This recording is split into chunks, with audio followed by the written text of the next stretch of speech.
I want you to close your eyes for a second and just picture a major European capital in the early 1830s. Okay. So think London, Paris, maybe Vienna. And usually we picture these places through this very specific lens, like a romance novel or a costume drama. Right, yeah. Elegant carriages, cobblestones, maybe a poet sighing on a bridge somewhere. Right, and you need to tear that picture up immediately. Yeah, I mean, based on the documents we're looking at today, the reality is just, it's intense. It really is. It's not romantic at all. It's a massive sensory assault. It is dark. It's unbelievably crowded. And above all else, the sources constantly emphasize the smell. Oh, the smell. I mean, it smells because the whole concept of waste management basically doesn't exist yet. Right. There are literally no sewers. You've got garbage and human waste just piling up in these narrow, winding medieval streets. People are living 6, 7, 8 to a single tiny room. Wow. It is basically a petri dish for misery. And here's the thing that really breaks my modern brain. You look at this absolute chaos, the filth, the cholera outbreaks, the crime, and you turn to the government and say, hey, are you guys going to fix this? And the government looks right back at you, checks its notes, and says, nope. Literally. Not our job. That is the massive shift we're unpacking today. Welcome to another deep dive into the source material. Glad to be here. Today's topic is Architects of Order, Reform and the Rise of State Intervention. And our mission today is to figure out how European governments went from that strict policy of, don't touch anything. Plans completely off. Exactly. To becoming the chief mover of social reform.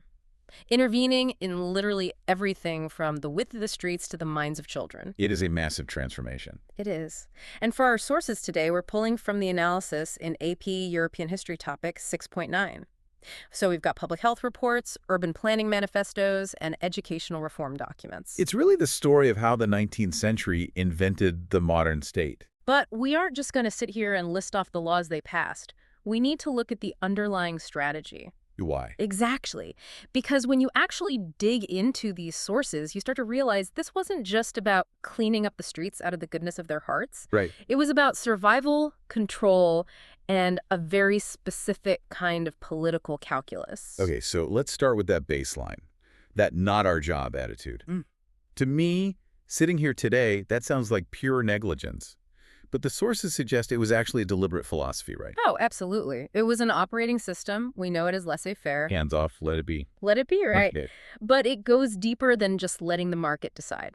In the early 1800s, this was almost a moral stance for the ruling elite. How so? The dominant thinking was that poverty was a moral failing. So if the government steps in to help the poor, you're actually hurting them in the long run. Because you're taking away their motivation. Yes, you're removing their motivation to work harder. They genuinely believed that individual initiative would solve everything. So if a street is completely filthy, or a family is starving in a tenement, the state looks at that and says, this is just a necessary pressure to force self-improvement. Exactly. If the government stepped in, they were interfering with the natural laws of economics. It was a very harsh sink-or-swim mentality. That is incredibly brutal. Survival of the fittest applied to urban planning. Yeah. So what finally crashed that operating system? Because clearly, letting it be did not work out. The Industrial Revolution crashed it. Right. The sheer scale of industrialization created complexities, massive overcrowding, extreme poverty that the free market literally could not fix. Because you can't bootstrap your way out of a cholera epidemic. Precisely. Bacteria do not care about your work ethic. Right. By the mid to late 1800s, the cities were so toxic that the elite realized these social pathologies, the disease, the crime, weren't just sad things happening to poor people. They were spilling over. They were a ticking time bomb for the rich. So this massive shift toward government intervention wasn't born out of charity. Oh, absolutely not. The sources are very clear on this. The rise of state intervention wasn't built on compassion. It was built on fear. Okay, I really want to dig into that. Fear of what exactly? There were really three massive pressures driving this. First, fear of unrest. You have to remember, this is the era of socialist movements. Okay, right. The ruling class was terrified of revolution. They thought if they didn't improve conditions, the working class would literally burn the cities to the ground. Reform was a way to buy peace. Like, please accept this new sewer system and do not guillotine us. That is exactly the subtext. Wow. The second driver was political pragmatism. As the working class slowly gained the right to vote, Political parties realized they had to actually fix things to stay in power. You mean like the Liberal Party in Britain? Exactly. You want their votes, you have to offer solutions. And the third driver was just institutional trust. They realized that fixing these gaping societal problems drastically reduced the chance of violent class struggle. So it's very calculated. Which brings us to the first big physical battlefield of reform, the battle for hygiene. Yes. And this is where the sources introduce us to a guy named Edwin Chadwick. Edwin Chadwick. Now, what's fascinating about Chadwick is he's not a doctor. Really? He's not an engineer either. He's a British social reformer and a bureaucrat. And he is heavily influenced by utilitarianism. Okay, so the greatest good for the greatest number kind of thinking. Right. So Chadwick looks at the filth in London, but he doesn't just see a human tragedy. He sees an economic inefficiency. Interesting. He does all the statistical research and finds a causal link. Filthy living environments cause disease, and disease is a primary driver of poverty. Because the breadwinner gets sick and dies, and the family is destitute. Exactly. And he runs the numbers and realizes it is actually more expensive for the state to support the widows and orphans of men who die of cholera Wait, than it is to just build a functioning sewer system. hold on. So these massive 19th century sewer projects, which arguably saved millions of lives, were basically a cost-saving measure. 100%. It led to Britain's first public health legislation, building expansive sewers, providing clean water infrastructure. That is such a cold, bureaucratic way to save human lives. Yeah. Like, we don't want you to die because you are a valuable tax asset. It is deeply cynical, but it worked. It bypassed the moral arguments and hit the politicians right in the wallet. And it wasn't just about public health, right? The sources mentioned this had a huge political impact. Massive. Yeah. These public health reforms were incredibly popular. They proved to the working class that the government could actually work for them. Which translates to votes. Exactly. It's a huge reason the Liberals were able to hold Parliament by 1906. So we have the state entering the private sphere, literally dealing with your plumbing, because the math says it has to. Yes. And once they realized they could engineer the underground, they brought that exact same logic to the surface. Which takes us across the channel to Paris. Right. The City of Lights, or, I guess, Old Paris under Napoleon III. Old Paris was a medieval maze. Dark, diseased, cramped. And the emperor charged a man named Georges-Eugène Haussmann with a total overhaul. And when the sources say overhaul, they do not mean a fresh coat of paint. No, Haussmann basically took a sledgehammer to the city. This was a 20-year project. Just demolishing entire neighborhoods. Demolishing old Paris, widening the boulevards, constructing massive public parks for both the rich and the poor, and installing huge aqueducts and sewers. And it sounds beautiful. Haussmann became the gold standard for European urban planning. He did. But looking through these urban planning manifestos, there is a massive double meaning to these new wide streets, isn't there? There really is. I mean, yes, it improved air and light. That helped with the hygiene issues. But think about it strategically. Okay. What can you do in a wide, straight, paved boulevard that you cannot do in a winding, narrow dirt alley? Well, you can march an army straight down it. Yep. And you can fire a cannon without hitting a corner. Exactly. Paris had a very long tradition of street fighting. In the old streets, revolutionaries could just throw a bunch of furniture out the window, build a barricade, and hold off the military for days. Wow. Haussmann's wide streets made it incredibly difficult to build barricades. They provided clear lines of sight for artillery. So urban planning was literally a tool for state military control. Architecture as counterinsurgency. The very geometry of the city was designed to maintain order. It is fascinating. But even with wide streets, you still need people to actually enforce that order. Right, because as these cities grew exponentially, the old formal systems like neighborhood watches just couldn't handle it anymore. They just fill apart under the density. Exactly. So the state shifts to professional police forces. Right. Governments stopped just hiring random locals and started actively training professionals to manage high-density urban crime. And this focus on professional order extended to the prisons too, didn't it? The sources highlight Elizabeth Fry here. Yes, prison reform is a huge part of this. Influenced by reformers like Elizabeth Fry, you see a shift away from pure physical punishment. Like public executions or floggings. Right. The shift moves toward rehabilitation and maintaining social order.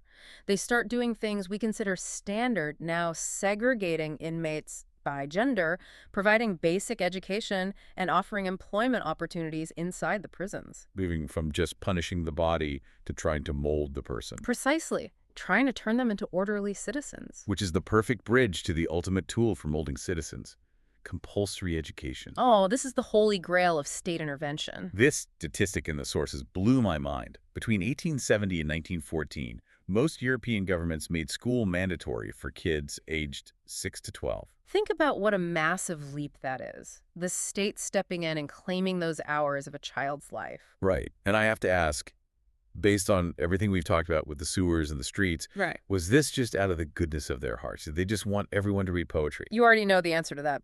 I figured. So what were the real reasons? The sources outline 3 pragmatic drivers. First was public order. Keeping kids off the streets. Exactly.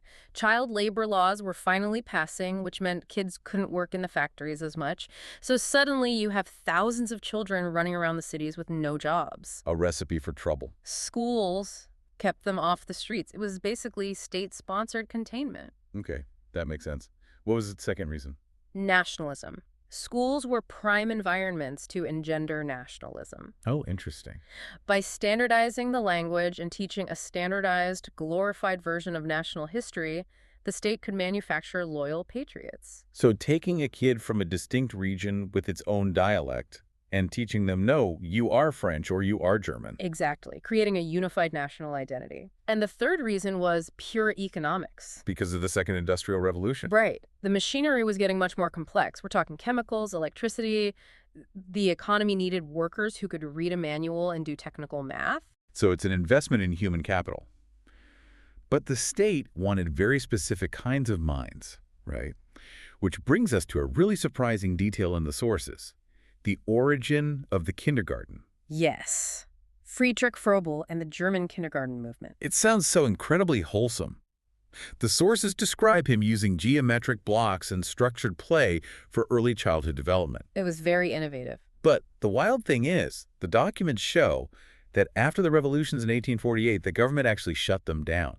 They did. They temporarily banned kindergartens. Because the state was afraid of children playing with blocks. They were afraid of what the blocks represented. Froebel's whole method was about encouraging independent, free thinking through play. Right.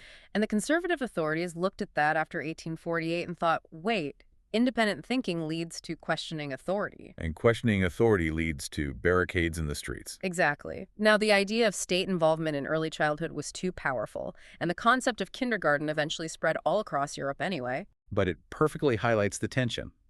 The state wants to educate you, but only in the way they approve of. They wanted useful citizens, not independent rebels. So, synthesizing all of this, we started in this filthy 1830s city where the government firmly believed its job was to do nothing. And we ended up with a state that manages your water, designs your streets to prevent riots, polices your neighborhoods, and forces your kids into school. So this era basically marks the death of the minimalist state. Completely. The 19th century responses we explore today, Haussmann's boulevards, Chadwick's sewers, mandatory education, they laid the absolute groundwork for the modern welfare state. And the highly centralized governments we take for granted in the 20th and 21st centuries. Exactly. It is the birth of modern governance. Which leaves us with a really fascinating thought to mull over. Let's hear it. We look back at these reforms, and we see them as objectively good. The state intervened to save millions of lives from disease, to improve public health, to educate the masses. And there were vital improvements. Absolutely. Uh-huh. But the source material makes it undeniably clear that the primary motivation wasn't altruism. No. They did it to prevent socialist revolution, to manage the working class, and to secure their own power. Right. So the question I want to leave everyone with is this. We want the clean water. We want the safe streets. But does a safer, healthier society always require a more controlling, centralized government? That is the big question. Is it possible to have the public health and the safety without the surveillance and the social engineering that seems to come packaged with it? The architects of the 19th century certainly didn't think so. Definitely something to think about the next time you walk down a wide city boulevard or drop your kids off at school. Thanks for joining us, and we will see you in the next Deep Dive.